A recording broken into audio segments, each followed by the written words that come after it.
Hello guys, Forristicat. Today I want to put forward my thoughts on the TV series Luther, which is a production of the BBC. So it's a British police homicide murder drama. Now, as with most of my videos, I sort of give a tiny little bit of background as to how I heard about the show, just so you know how you find out about shows. So my friend at work was talking about this TV series, and I'm like, what's the name? Just mentioned some brief scenes here or there, and he's like, it's called Luther, you should check it out. And so I checked it out, and once I checked it out, I'm like, you know what? And this is for everyone who sort of wants to watch the show without spoilers. This video will have spoilers. So if you're just interested in sort of whether or not you should watch it or not, I think you should watch it if you have some spare time. I'm not saying it's the greatest show ever.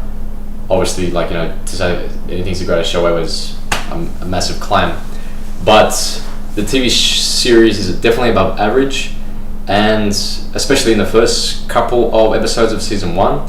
Then it sort of teeters off a little bit. Season 2 is pretty good, and then once again it loses its grip towards season 3, which I think is the final season, which aired, I think in September, everywhere, or in London or wherever. So watch it if you sort of like your rogue agent doing things behind people's backs, but sort of for the greater good of the people who is sworn to protect. So, your typical sort of Jack Bauer character breaking the law sort of to uphold the law. So once I spoke to my friend at work and said, what man, this series is pretty good, I liked it. And he's like, what show? I'm like, Luther. And he's like, what? And I'm like, Luther, you said that it was a good show, I should watch it. He's like, no, I didn't mention that, I mentioned some other show. And I'm like, okay. So nevertheless, I did watch the whole show. Originally I thought it had to do with Martin Luther King. I heard Idris Elba's name being thrown around. I'm like, well, Luther, okay, if it's about Martin Luther King, it sounds interesting, but sort of didn't pique my interest that much, so I didn't bother watching it. But after watching the trailer on YouTube, I'm like, this series looks pretty interesting. And I was very sort of pleasantly surprised the way it started, and that sort of got hooked me into it. And as I mentioned, it sort of teeters off a little bit, but I'll sort of describe it later on. So as a thing up front, Luther follows the trials and tribulations of Detective or DCI John Luther in a homicide detective division in an organisation in England. I think it's in London. I'm pretty sure I should know. I think it's in London.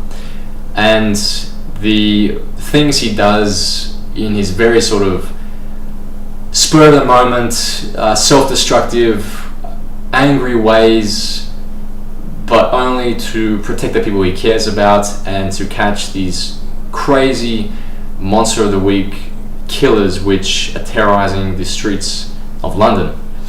So when I say monster of the week, you think X-Files or something, it may not be that interesting.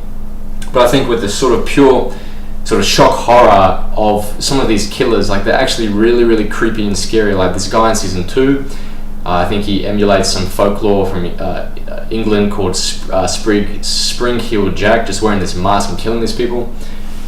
I think there's a lot of this show is pretty violent. It's one of the most violent shows I've watched in a while.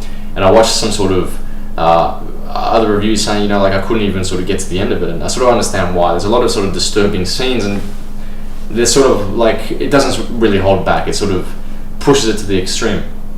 There's a scene in there, for example, where the accused father of killing his daughter, Luther's closing in on him, and he knows as soon as he takes this guy's fingerprints, Luther's got him, and he turns on a blender, sticks his fingers in the blender, and damages all his fingers, so he can't do fingerprint analysis. So that's just an example of how sort of crazy the show gets, at least violence wise. So Luther's there, and he's sort of trying to arrest these criminals from throughout the season, and they sort of do last a couple of episodes, so it's not they're gone straight away. And the series starts with setting up who John is sort of as a character, and this reminds me of The Shield, in which Vic Mackey just kills a guy, a cop I believe, or shoots him straight away right from the beginning. So in a similar way, you have John chasing this killer who has killed a couple of girls, and they rescue this other girl just in time, and he just he goes up high to this sort of like factory sort of bridge, and this guy sort of like falls down, and he's like hanging on for dear life, and Luther just lets him fall, to his to his apparent death. But that's sort of one of the main sort of plots going on there, in that he actually wakes up from his coma, and that sort of creates a whole sort of new level of drama for John. So the series starts with this murder done by Alice Morgan, and she develops this relationship with John, which I think is the most interesting thing about this series, and that is drawing parallels between sort of John's very I guess hot and cold nature, his sort of angry sort of breakout, just world weary, just anger sort of tendencies, contrasting against her sort of very intelligent, and I can't even describe it. I mean, the main thing is John is willing to kill these murderers, much like Dexter. He wants to he doesn't mind sort of breaking the law, and obviously he wanted to kill a guy right at the start. And the show sort of poses the question, well, if he's doing all this stuff, well, what happens if Alice, this this girl he meets, what's the difference between him and Alice? And Alice is accused of killing her parents, and John sort of goes into the interrogation room, and he's he yawns, and this is one of the sort of things I'm I'm not sure if that's actually accurate. He sort of yawns, and Alice doesn't yawn back, and he's he goes outside, he's you see that? That's a demonstration of empathy. Because she didn't do that, that means she has no empathy. She has no empathy. That means she's a psycho killer. I'm it's one of those things. There's jump to conclusion. House-like conclusions which are drawn very quickly. I'm okay, whatever. But I'm willing to let a couple of those slide. Not too many of them, but yeah, fair enough. They want to set up the sort of nature of this character, which is this sort of genius, which can sort of piece the pieces of the puzzle very quickly together. So the relationship between John and Alice is very interesting. I think it's the main sort of personally the most interesting thing of the entire show. And without spoiling too much, you're just sort of just seeing how all this unravels, and there's a lot of sort of office sort of politic drama, especially since people find out that John is doing all this stuff. And it's the age-old question, which has been introduced in many other TV shows, that how much doing bad can you do before can the means ever justify the end? I think that's sort of one of the main themes that these writers were going for. And can a murderer ever sort of be redeemed, or if you're willing to kill a murderer, does that make you just as bad as a murderer? These are some of the themes that sort of explored. And throughout the series, John sort of gets closer to Justin Ripley, which is sort of his, I think, someone that's working just underneath him. Spoiler alert: he ends up getting shot, and is he shot or stabbed? He gets shot or stabbed by this other sort of vigilante guy, which that's in season 3. That's another interesting thing, that you got this guy whose wife was murdered, and it's not John Luther, it's another guy. And he's doing all these crazy things holding people hostages and stuff, and it's sort of, again, the show does well to sort of demonstrate that, hey, if John's willing to do these crazy things and willing to kill a murderer, then what about Alice Morgan? How come he's friends developing feelings for her, and how's that relationship going to work out? Or what about this other crazy guy sort of holding people hostage for people who have he finds to be murderers as well? What's the difference between him and John? I think that them painting this sort of grey area between what's right and what's wrong, between John and Alice Morgan, between Alice and the main killer in season 3, it sort of makes you question is murder ever justified? Can you ever justify killing another human being? And that's something that's crappily explored in Dexter after the first couple of seasons. But I think this show does a sort of interesting. It definitely sort of makes you ask yourself, damn, taking another human life, is that ever right? And it allows you to sort of experience it from all these sort of main characters, like I said, Alice, the murderers throughout the show. Obviously, some are just psychotic, so you're not even going to contemplate that. But a couple of other characters in the other sort of in the final season 3, it does sort of make you think and stop and say, is that right? What he's doing? What's going on here? So questions that sort of like question your sort of morality and stuff, or what you personally believe to be right or wrong, or anything of that nature, is going to make a show interesting, because you're sort of judging it against your sort of own baseline of what you personally think is right or wrong. So it becomes more engaging of a TV show, and so therefore more interesting. So as I mentioned, I think the first season was very good. I especially like the ending music montages, and how it sort of blended together with the final scenes of the episodes, and then it went to the credits and sort of the previews for the next episode that were fantastic.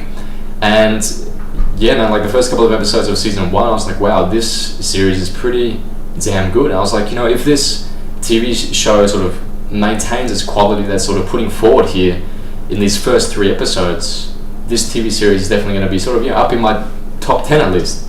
And sure enough, there were a couple of plot things which didn't really fit together that well. So, for example, at the end of season 1, you have this police officer who betrays the whole unit and ends up killing John's wife, and that's like a massive event, right? And this guy that betrays the police, I really couldn't sort of believe that this guy would do it. Like it wasn't set up well enough for me to be like, oh, okay, fair enough. And I think it's tricky when you've got like sort of fast-moving show with many pieces to sort of hint enough at that to sort of make it believable. But that was sort of like a plot thing. I'm like, I don't really believe that guy sort of would betray the unit.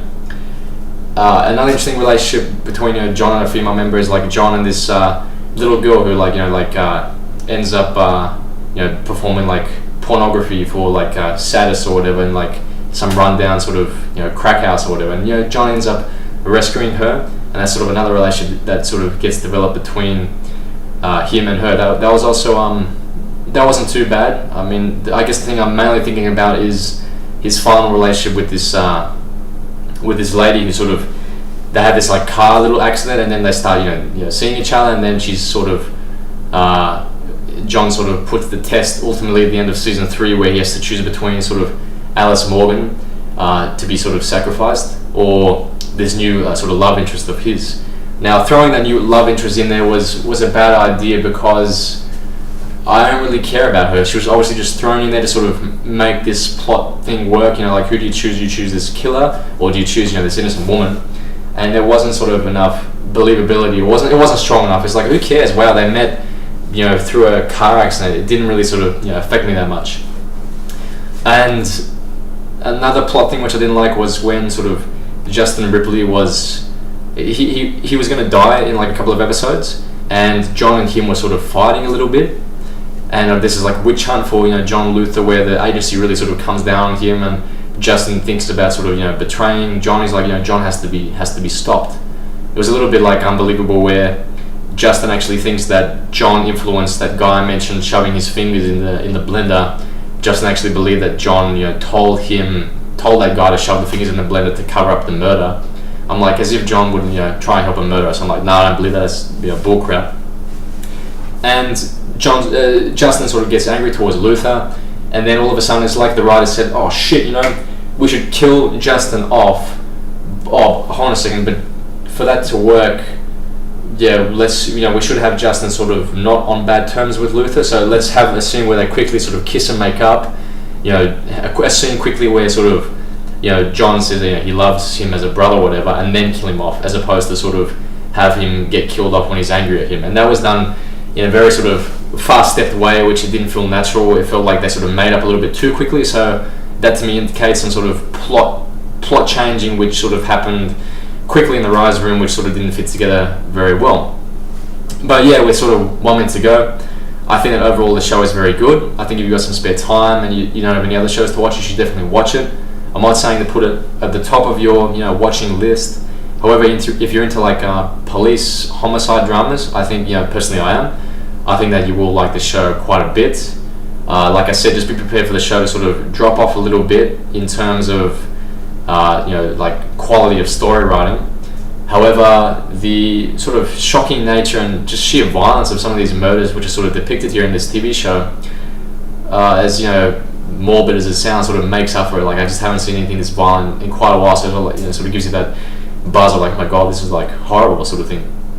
But nevertheless, I think it does a good job in introducing the topic of murder, and whether it's right, whether it's wrong, and I guess holds a mirror up to our own sort of self-destructive tendencies, and the relationships we have with other people, and how much good is in the world, how much evil is in the world, and how much we can sort of, I guess, make the world good without sort of corrupting other people's souls. As dark as they may be at times, there's always some light in every dark person, and some darkness in every good person.